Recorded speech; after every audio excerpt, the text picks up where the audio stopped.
ઉત્તર પ્રદેશના સંભલમાં ગતરોજ ગુરુવારે જામા મસ્જિદથી લગભગ 300 મીટર દૂર એક કૂવો મળી આવ્યો હતો.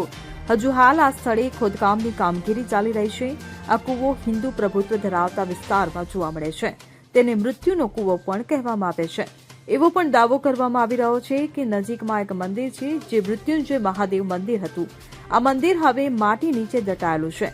આ સાથે લોકોએ દાવો કર્યો છે કે જો અહીં ખોદકામ કરવામાં આવશે તો અહીં મંદિર નીકળશે, જેની દિવાલ આજે પણ જોવા મળે છે. એવું કહેવાય છે કે સંભલ એક સમયે તીર્થ સ્થાનોનું કેન્દ્ર હતું. પૌરાણિક કથાઓ અનુસાર સંભલમાં 84 કૌશી પરિક્રમા માર્ગો છે અને આ માર્ગની અંદર 68 તીર્થ સ્થાનો છે. તેમાં 19 કુવાઓનો પણ ઉલ્લેખ કરવામાં આવ્યો હતો, જેનું પોતાનું ધાર્મિક મહત્વ છે. સમય જતાં તેમના પર માટી એકઠી થઈ તેમને ઢાંકી દીધી. હવે લોકોના અવલોકનના આધારે ફરી તેમની શોધખોળ કરીને તેમની સફાઈ કરવામાં આવી રહી છે. જિલ્લા વહીવટી તંત્રનું કહેવું છે કે હવે સંભલને ધાર્મિક પર્યટનનું મોટું કેન્દ્ર બનાવવાના પ્રયાસો કરવામાં આવી રહ્યા છે. Bureau report CN24 news.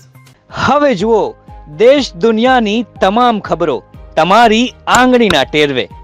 ઉઠાવો મોબાઈલ અને Google Play Store પરથી ડાઉનલોડ કરો અમારી CN24 ન્યૂઝ મોબાઈલ એપ.